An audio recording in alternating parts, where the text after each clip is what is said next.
We are back sorting on Lucky Tuesday! That's right. And I have some top tier picks for you guys, all right? We are doing 5 submissions to go to Beckett. Hopefully, it can get back to us before Collecticon, okay? So we want to try and get these out as fast as we can. Hopefully, we can get them back within time. Now, to kick things off here, we have my boy Goten here, paired with his brother Gohan. I mean, it was just National Brothers Day, so here we go. And we are submitting a card from Dragon Ball Super this year in the Year of the Dragon to represent for my guy Akira Toriyama. Alright, this card is from the set Critical Blow. Alright, it's Super Saiyan Son Gohan and Super Saiyan Son Goten battle ready. Okay, this is a super rare. Now let's move on to our next card. Right here, you are staring at the beautiful art of Armor Road. This is a gorgeous card, ailing from the Scarlet EX set. Alright, this is lovely. This is our chance to beat Mr. Jim Mint's cracked CGC slab that he sent in just to get a gold 10. Here, we have the black label, and it's time for us to prove that, alright? So, let's go ahead and put that in the submission here. Then we have more One Piece coming to y'all live. This is Isho, aka Fuji Tora, coming from the Pillars of Strength set. Zoro and Fujitora have crossed swords, so expect to hear more about that in our tier ranking. Alright, and we have more One Piece. Come on now, it's the year of the One Piece. Here we have Borsalino, aka Kizaru. This is from the Paramount War set, okay? And here we have another government member here, okay? This is from the Impel Down arc. This features our very first parallel leader card, and this leader is Hannibal. What did he say? Hannibal. And this is from the Extra Booster Memorial Collection set, the one that features Tony Chopper on it. And that right there is our submissions. Now, normally I do either I open some packs or I tell you, hey, I'm gonna check these out later. I'll be lying about that. So in order to hold myself accountable here at LuckStudios, we're gonna go ahead and do that on camera. Why not? Right? We're trying to get black labels, and we clearly should show how to go about it. Now, typically, I've been using this card grader here, right? Now, this card grader has been a thorn in my side. I thought it was cool when I first put it together, but I haven't been able to put the cards in it consistently, so we're gonna get that out of here, and we're gonna kick it old school, right? Here, I have this T-square ruler, all right? As you can see, I've already marked it with a dry erase marker to help identify the border on these cards, all right? So without further ado, let's get to sorting our cards, all right?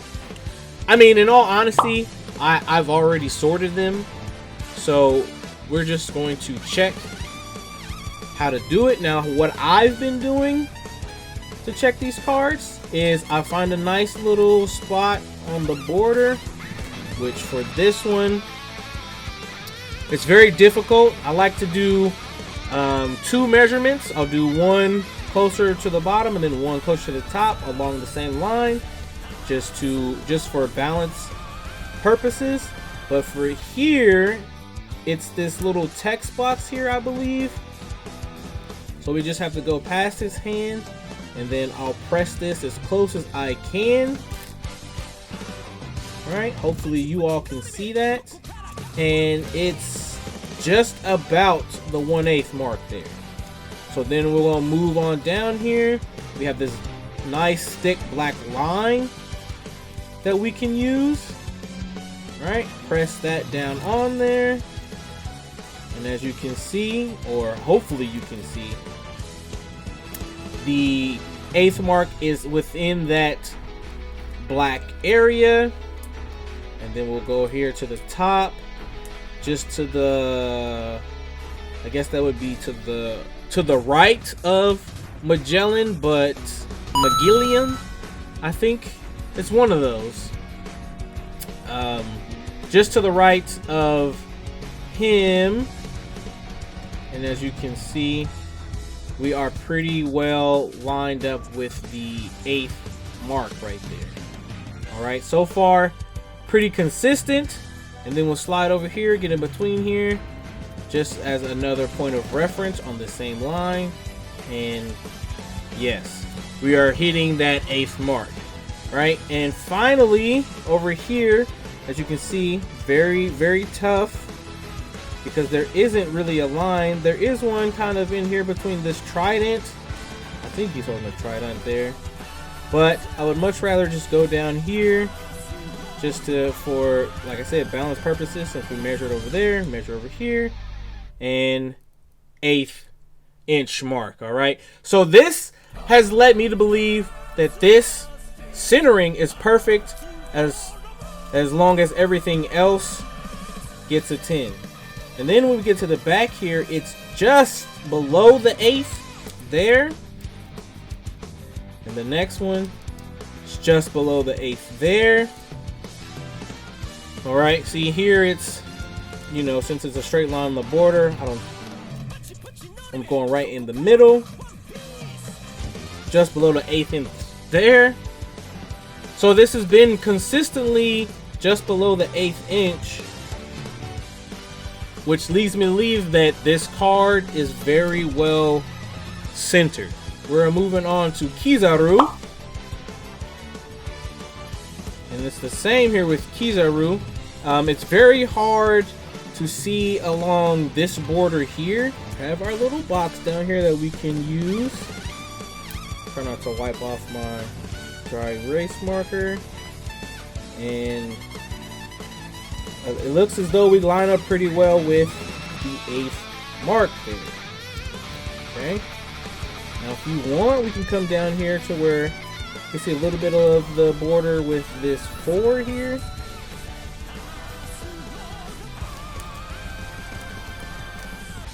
Right, and that looks just below it. So I'm wondering if maybe over here there's a little bit of a line that we can check. See, and then this one actually lines up with the 1/8 mark. All right.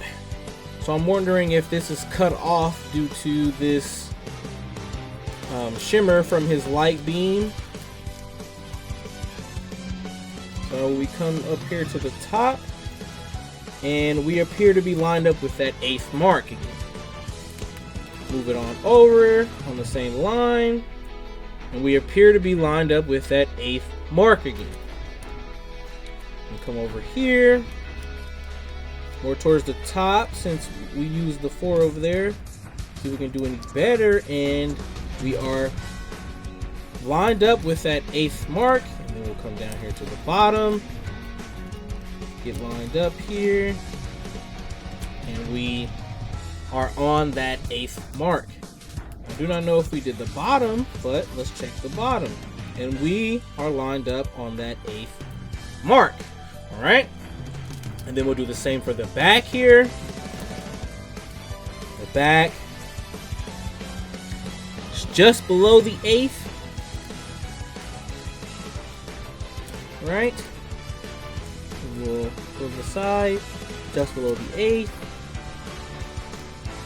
We'll go to the top of the card, just below the 8th. And then to the other side, and it is just below the 8th. And that leads me to believe that this card is perfectly centered, allowing that everything else is also perfect, right? So far, in terms of centering, we should get 10s on both of these cards. So I'm gonna call them black labels now. They're either gold 10s or black labels. Now I always get dinged on surface. I mean, I'll wipe it down, but I don't know what else to do. So now we're gonna move on to our Fujitora. All right, go ahead and start with the bottom here. Move it off to the side. 8th mark. Move it on over. 8th mark. See, this one's pretty good. 8th mark. Let's see here. We can get in between. Here in the background, we are in the black. So that is on the 8th mark there. Then we'll hit the top here. And as you can see, we're lined up in between this cloak and this rock. We hit the 8th mark. Hopefully, I've been having this on screen.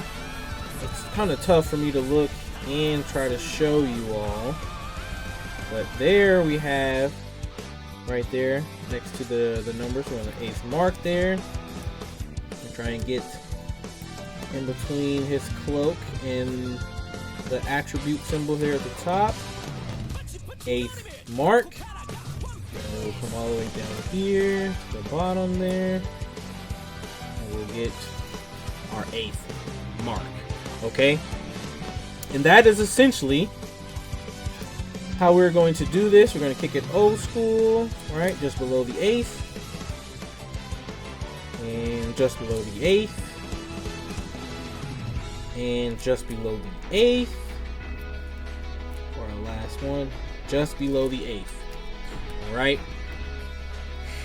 Another perfectly centered card, right? I believe I did a great job picking out well-centered cards, alright? So I am expecting 10 on the centering on those 3 cards. So I am going to say that they're black labels because I can't control anything else, but checking the centering I can. All right, but now we're gonna check this armor robe. All right, now this one we for sure am gonna call a black label since Mr. Jim Mint cracked his CGC slab. Right, he's diabolical, but we pulled this here at LuckStudios. All right, and that is, I want to say it's on the 8th, but it could be just below it. All right. Same with this one. I believe that one was on the 8th, so we have to check this one. Ah, okay. So this is not a black label. As I'm looking at it, top to bottom, we are not at the 8th mark, while left to right, we are. Okay. So, sorry to say, but I'm not going to submit this armor rogue since, you know, we're up against genetically modified cards. But what I am going to do, I'm going to let you know that I have no idea how to measure this Dragon Ball Super card. Just like my Beerus card back there, I submitted it just off the strength of Toriyama. So I'm gonna say that this is a gold 10. I like gold. Gold and black are my colors, which, you know, if we get a black label, even better. Okay, so with that being said, I think I'm gonna submit another Dragon Ball Super card just because, you know, it's the year of the dragon. Why not? I have this Kusu, Angel of Universe 10. Okay, that angel is the blue one, and then their universe god of destruction is Ramushu. Okay, and then to the right of him is their supreme Kai, Gowasu. Okay, now this card is gorgeous. All right, I like how the white is in here. I think it complements the angel of their universe. Right, it gives a very feminine, girly, sparkly vibe, which, say what you want about me, makes this card that much more beautiful to me. It definitely gives it personality, and that I love personality and action in my art. So, and we're gonna add that to the mix. All right, now I'm gonna say gold or better, and 9.5 is gold, so I'm gonna say gold or better here. Whereas with my Gold 10 card, I'm saying Gold 10. Alright? But as always, I'm Good Luck Chuck. This is LuckStudios. Stay lucky, my friends.